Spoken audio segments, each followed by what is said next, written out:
Shalom, salam sejahtera bagi Bapak Ibu Saudara-saudara, anak-anak yang dikasihi oleh Tuhan Yesus.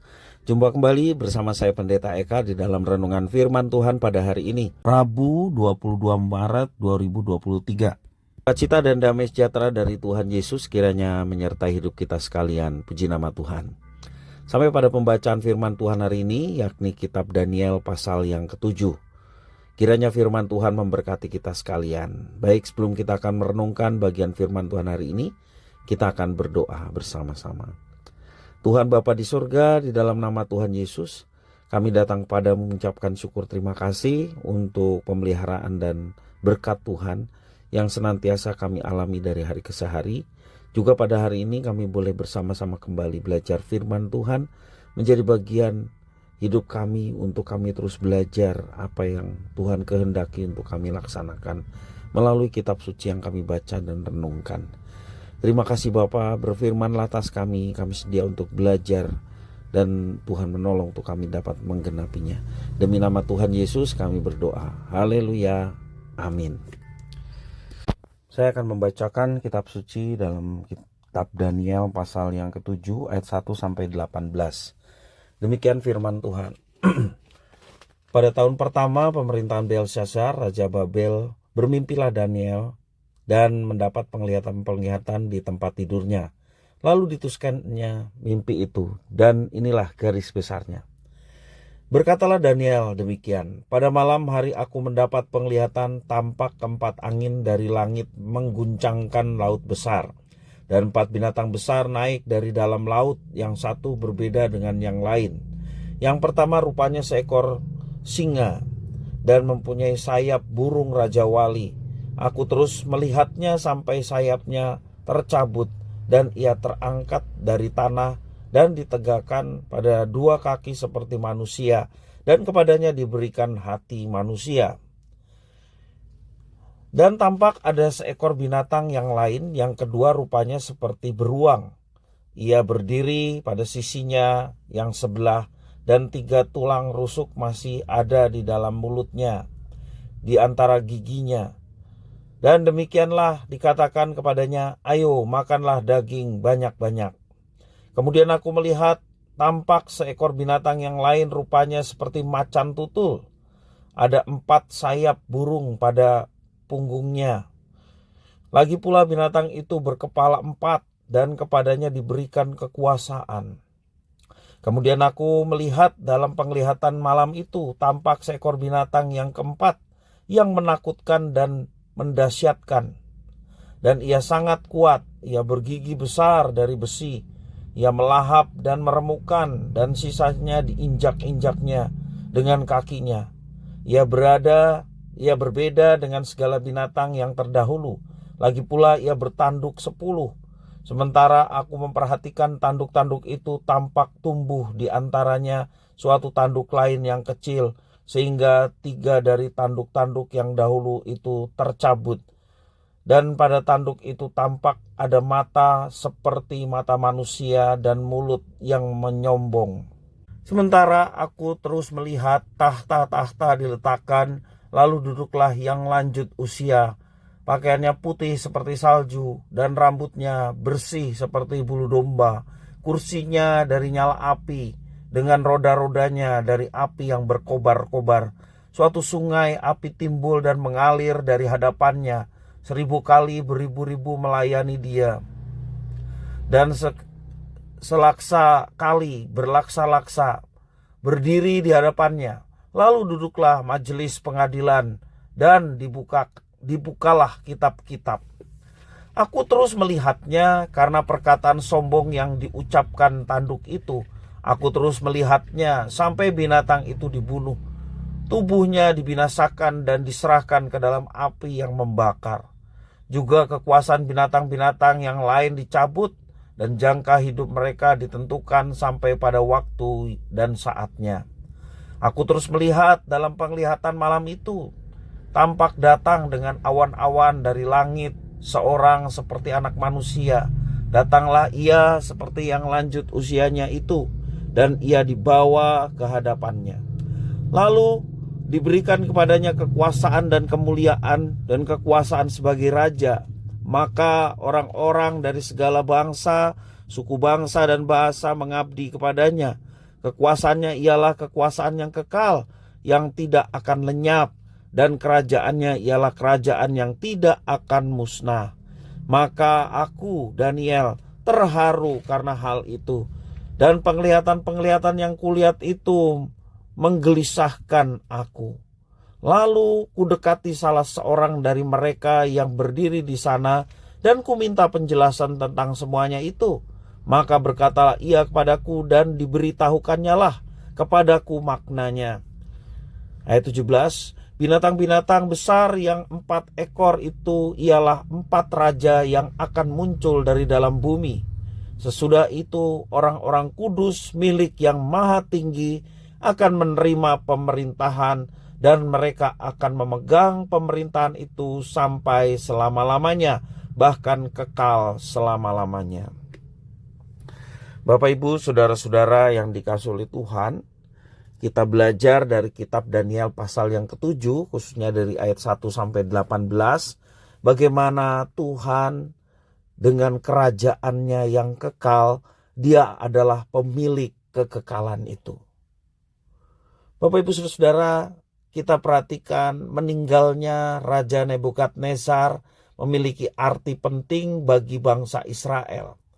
Sebab nubuat tentang kerajaan abadi yang akan didirikan oleh Allah secara bertahap akan tergenapi. Karena itu, pada paruh kedua kitab Daniel, tulisannya bersifat apokalips.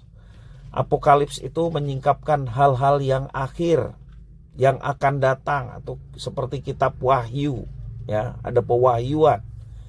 Isinya adalah tentang berbagai penglihatan yang diterima oleh Daniel. Dalam tulisannya kita menjumpai gambaran tentang keberpihakan Allah terhadap umatnya dalam berbagai macam simbol. Pelbagai simbol dalam kitab Daniel menyamarkan berbagai tokoh dan kejadian sesuai dengan konteks waktu itu. Setelah Nebukadnezar wafat, Belshazzar anaknya dilantik sebagai raja. Pada tahun pertama pemerintahan Belshazzar, Daniel bermimpi dan mendapat berbagai penglihatan.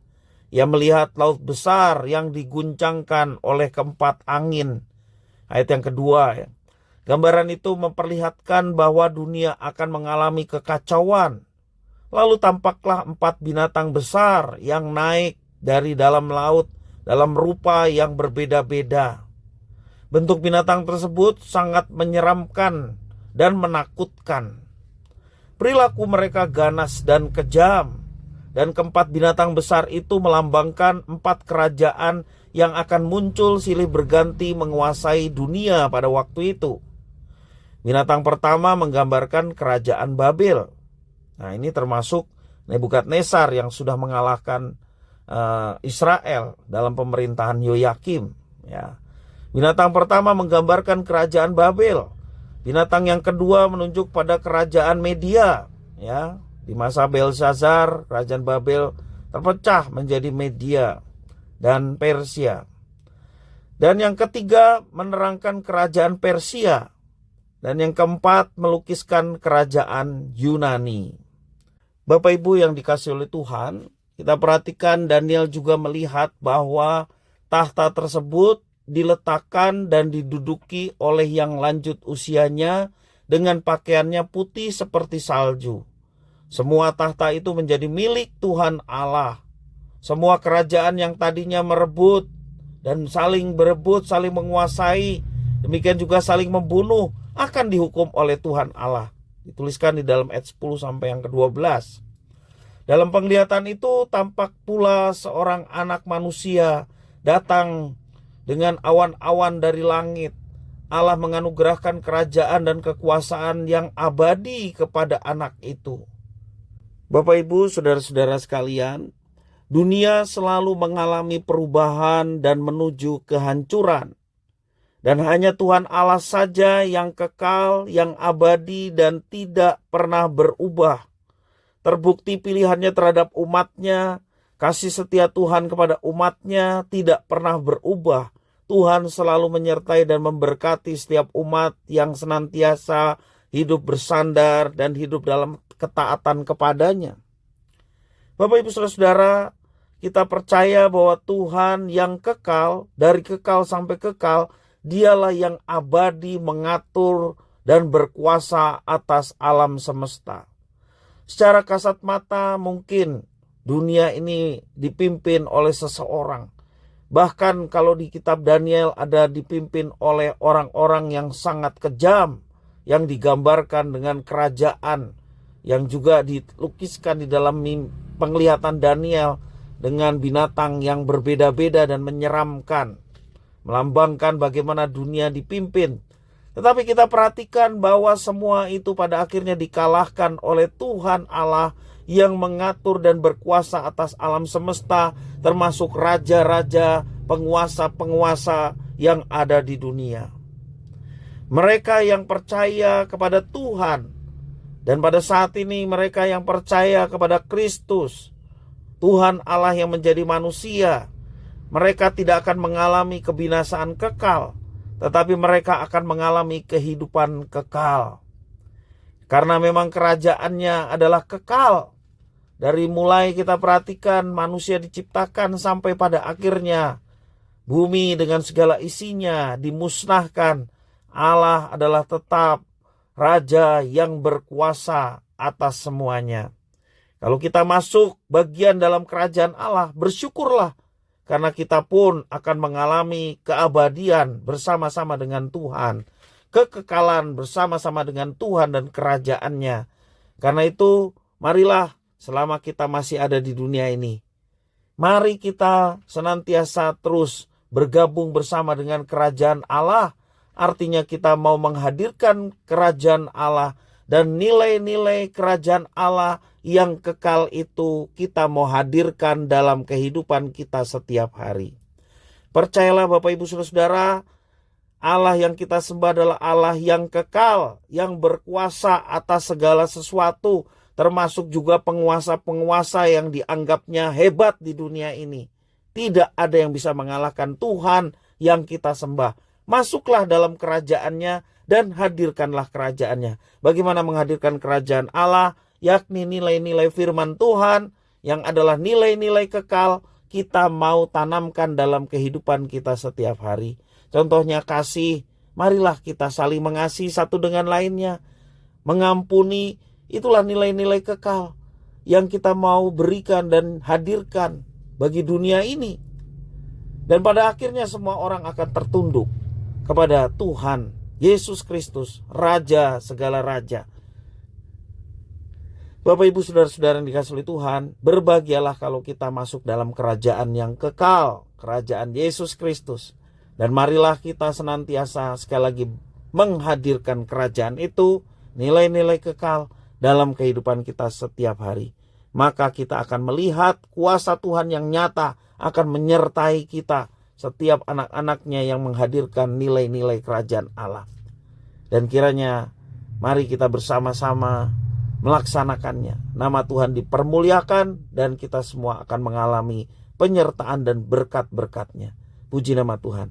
Kiranya firman Tuhan memberkati kita sekalian. Mari kita berdoa. Tuhan Bapa di surga, di dalam nama Tuhan Yesus, terima kasih atas firman Tuhan. Mampukan kami untuk menjadi pelaku-pelaku firman kerajaan Allah yang ada pada kami, dan kami masuk di dalamnya. Kami mau menghadirkan kerajaan itu dalam kehidupan kami setiap hari. Dalam tutur kata, tingkah laku, kami menghadirkan nilai-nilai kekal, karena kerajaan Allah itu kekal. Dan biarlah semuanya yang boleh kami hadirkan, nilai kerajaan Allah itu boleh menjadi berkat bagi banyak orang. Sehingga pada akhirnya semua orang tertunduk pada Kristus Sang Raja dan mengakui Dia sebagai Tuhan dan Juru Selamat, dan turut bahagia diselamatkan bersama-sama dengan kami. Terima kasih Bapa, terpujilah namamu. Demi nama Tuhan Yesus kami berdoa dan mengucap syukur. Haleluya. Amin.